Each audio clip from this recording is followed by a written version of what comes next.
নমস্কার। আপনি কি কৃষক বন্ধু টাকা পাচ্ছিলেন?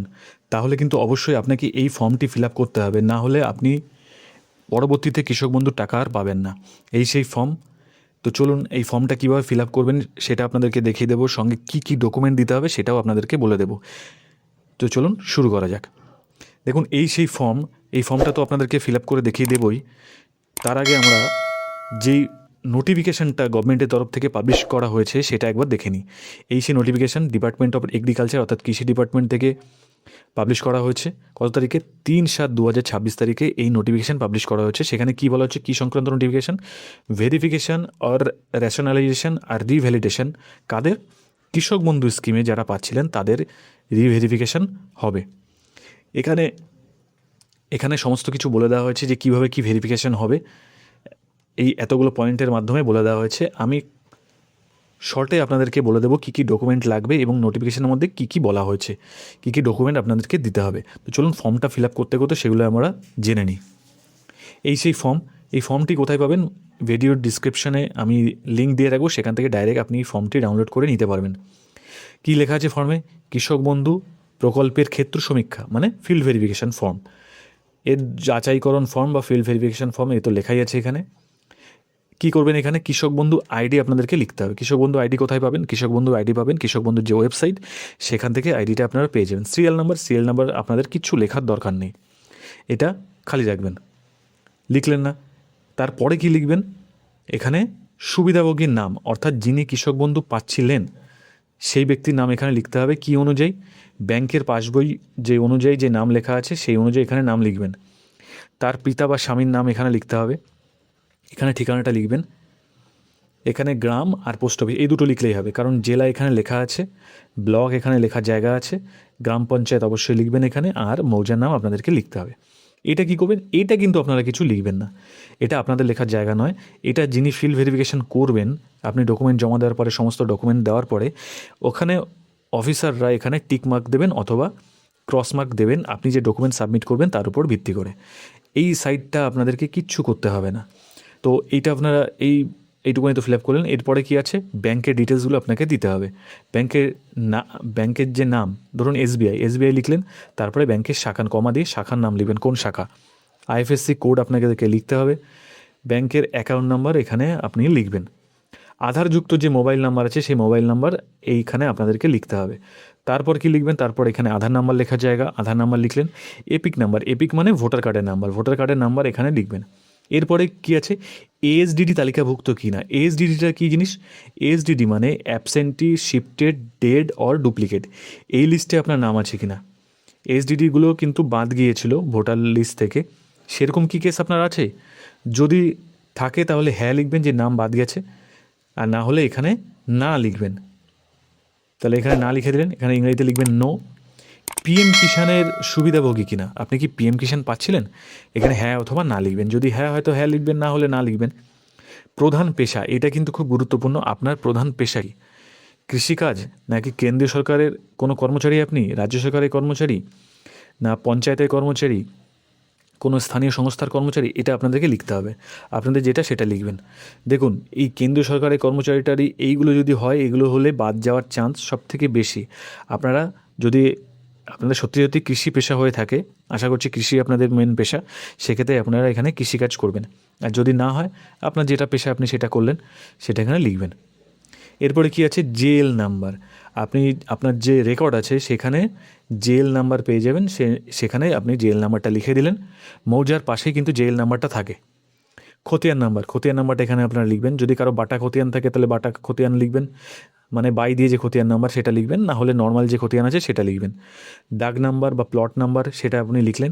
জমির পরিমাণ এটা লিখতে হবে কিন্তু একরে। জমির পরিমাণ কিন্তু ডেসিমেলে লেখা যাবে না, শতকে লেখা যাবে না। অর্থাৎ আপনার যদি 33 শতক থাকে তাহলে আপনি কি লিখবেন? সেক্ষেত্রে আপনি লিখবেন 0.33 একর। একরে কিন্তু সেইভাবে হবে, আপনার 0.33 একরে হবে। এটা কোথায় পাবেন? এটাও কিন্তু আপনি রেকর্ডটা দেখলেই নিচে দেখতে পাবেন, ওখানে আপনার একরে হিসাব দেওয়া থাকে। সেই যে রেকর্ডে যেভাবে আছে ঠিক সেইভাবে আপনি লিখবেন। এরপরে কি লিখবেন? আরওআরের তারিখ, অর্থাৎ রেকর্ড তৈরি হয়েছিল যে তারিখে, দেখবেন ওখানে লেখা আছে খতিয়ান তৈরির তারিখ, সেটা এখানে লিখে দেবেন। যদি আপনাদের কারেন্ট খতিয়ান না থাকে, সেটা খতিয়ান আপনারা ডাউনলোড করে নেবেন। ডাউনলোড করলে উপরে খতিয়ান তৈরির তারিখটা লেখা থাকবে, সেটা আপনারা লিখে দেবেন। জমি দখলের ধরন, জমি আপনার কীভাবে জমিটা পেয়েছেন, আপনি ক্রয় করেছেন, নাকি উত্তরাধিকার সূত্রে পেয়েছেন, নাকি হস্তান্তর হয়েছে, নাকি অন্যান্য। আপনি যদি ক্রয় করে থাকেন তাহলে ক্রয় লিখবেন। আপনার জমিটা আপনি কীভাবে পেয়েছেন সেটা এখানে লিখে দেবেন। আবারও বলছি, এই সাইডটা কিছু আপনারা করবেন না। এরপরে কি আছে, আয়কর প্রদানকারী কিনা, আপনি কি আয়কর প্রদান করে ইনকাম ট্যাক্স দেন গভর্নমেন্টকে? যদি না হয় তাহলে না করবেন, যদি ইয়েস হয় তো ইয়েস করবেন এখানে। এবার খেয়াল করে দেখুন, এখানে স্বামী বা স্ত্রীর বিবরণ। ওখানে আগে এখানে কার্ড দিতে হচ্ছিল, যিনি পাচ্ছিলেন তার ডিটেলস, তারপরে তার স্বামী বা স্ত্রীর ডিটেলস দিতে হবে। যদি তার ধরুন এখানে কোনো পুরুষ ব্যক্তি আছেন, তার স্ত্রী আছেন, তাহলে তো তার স্ত্রীর ডিটেলসগুলো এখানে দেবেন। কী কী ডিটেলস দেবেন আমি বলে দিচ্ছি। যদি সেক্ষেত্রে না থাকে, তার স্ত্রী মারা গিয়ে থাকেন বা তিনি বিবাহ করেননি, সেক্ষেত্রে কী করবেন, এখানে লিখবেন নট অ্যাপ্লিকেবল বা N/A আপনি লিখে দেবেন, যদি কারো স্ত্রী বা স্বামী না থাকে। আর যদি থাকে তাহলে কী কী লিখতে হবে দেখেন। স্ত্রীর নামটা এখানে লিখতে হবে, তার ব্যাংকের বই দিতে হবে, কোন ব্যাংকে বই সেটা দিতে হবে, IFSC কোড দিতে হবে, অ্যাকাউন্ট নাম্বার, মানে এই ব্যক্তি যা যা দিতে হয়েছিল এখানেও কিন্তু ঠিক সেম জিনিস দিতে হবে। যদি এখানে কোনো ব্যক্তি ধরুন পরিবারের দুজন কৃষক বন্ধু পান, তাহলে এখানে প্রথমে যে পুরুষ ব্যক্তি যিনি আছেন তার ডিটেলস দিলেন, এখানে তার স্ত্রীর ডিটেলস দিলেন। এবার যখন স্ত্রীর ফর্ম ফিল আপ করবেন, স্ত্রীর ডিটেলস এখানে দিলেন, এখানে তার স্বামীর ডিটেলস এখানে আপনাদেরকে দিতে হবে। টোটালটা দিয়ে ফিল আপ করলেন। ফিল আপ করার পরে এই অঙ্গীকারপত্র, আপনি কি অঙ্গীকার করছেন, তারপর এখানে কি করবেন, এখানে সুবিধাভোগী স্বাক্ষর করবেন। প্রথম যার নাম লেখা হয়েছিল, যে ব্যক্তি ভাতা পাচ্ছিলেন মানে প্রকল্পের টাকা পাচ্ছিলেন, এখানে আপনার সিগনেচার করবেন। সিগনেচার করার পরে এই জায়গাটা কিছু করবেন না ভুল করেও, এটা কিন্তু লেখাই আছে ফর অফিস ইউজ অনলি। এখানে যিনি যাচাই করবেন, যাচাইকারী কর্তৃপক্ষ এখানে সিগনেচার করবেন। এই কপিটা এখান থেকে আপনাদেরকে কেটে দিয়ে দেওয়া হবে। আপনার নাম এখানে লেখা থাকবে, এই জায়গাটা আপনারা ফিল আপ করেই নেবেন নিচেরা।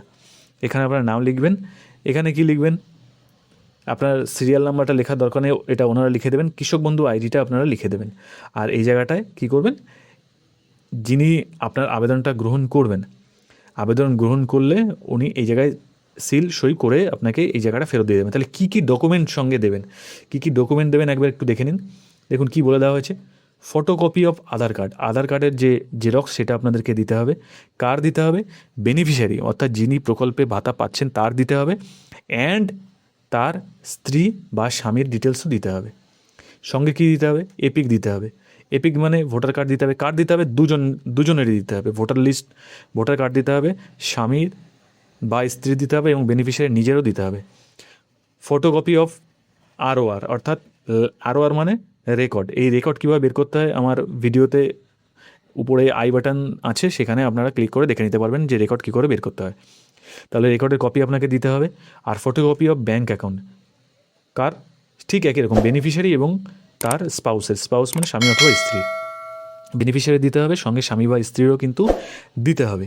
এবার এই ASDDতে নাম আছে কি না সেটা ওনারা বুঝতে পারবেন কি করে, সেই জন্য আপনারা কী করবেন, ভোটার স্লিপটাও দিয়ে দেবেন। আপনারা ভোট দিয়েছিলেন যে ভোটার স্লিপ ছিল, সেই ভোটার স্লিপটাও জেরক্স সঙ্গে দিয়ে দেবেন। যদি কারো ভোটার স্লিপ না থাকে তাহলে ভয় পাওয়ার কিছু নেই, ঘাবড়ানোর কিছু নেই।